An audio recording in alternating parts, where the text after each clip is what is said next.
Okay. Comic 12. Yes. This one's out of date. Or at least this one's one day late because I didn't do one yesterday.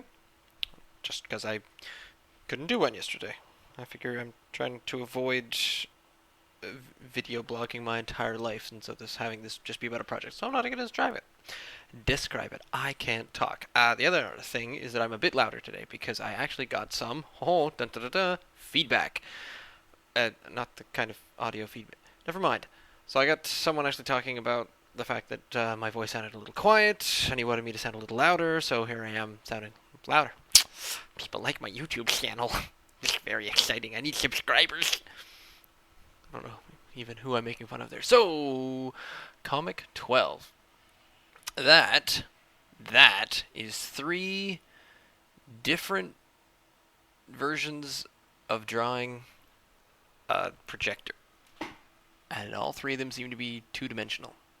See the little table that it's sitting on, the crappy little stand? Everything in this theater is made of cardboard boxes. Is just a box, but it's three-dimensional at least. And then the projector itself is two-dimensional. It's very small. And actually, you know what I realized? There's no film going in between.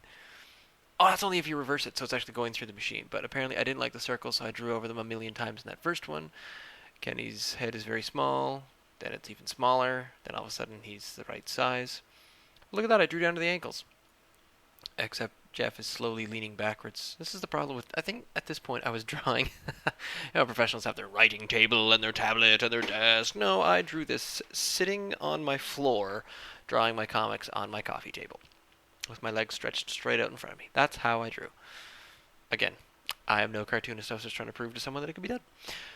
I bet she's really funny and smart. Maybe she'd like it if I asked her to go to the museum. Why the museum? If we got married, we'd be Mrs. and Mrs. Connor. Hey, look at that. Jeff has the last name. Mrs. Jeff Connor. She looks like a Mrs. Connor. And then, of course, Kenny getting kind of upset. You don't even know her name yet.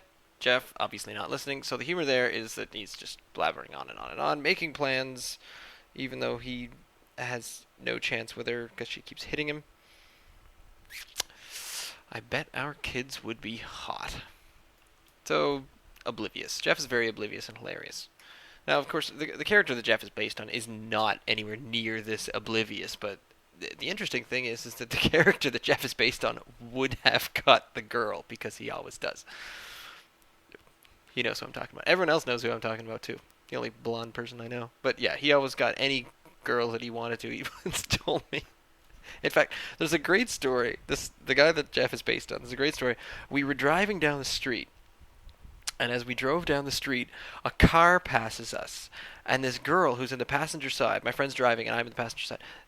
As they're passing us, the girl turns around and just leers at my friend driving. And with all the windows are up. It was kind of summerish, so I don't know why everyone's window was up. We must have had the air conditioning on. And she just mouths, very obviously, she just mouths the words, "You're hot." And my friend does not even skip a beat. He just mouths back, "I know." And story continued. He decides that we need to follow this car, and so when they pull over, we can stop and talk to them about things, and we did, and we set up a double date. We actually went out with these girls a couple times after that, based on the fact this girl passed our car and told my friend that he was hot through two panes of glass. Jeff should have got the girl. But should I spoil it? Everyone's read these a million times. Anyway, Jeff is obviously not getting the girl at the moment because she doesn't like him. The person that Jeff is based on probably wouldn't have gotten slapped. No, he'd have taken her home already by now. Anyway, that's a little backstory about the character that Jeff is based on. Other than me hating the fact that I can't draw, I am kind of liking the beam of light going out the window. Even though I didn't draw any background to it. This is me sort of playing around with. In the early days, I did do this. I actually added some props. Whereas later on, it was just talking heads. So this is me. It was much better early on. Well, not better, but just I was trying harder early on. Afterwards, I just felt like it was some sort of crazy chore. So, projector. Little beam of light. See that? Beam of light? It doesn't cross out. See that? Ever check that out? See that? All two of you watching this? Two of you being me and then me again? Oh. It's an exercise in futility. Moving on. Comic 12.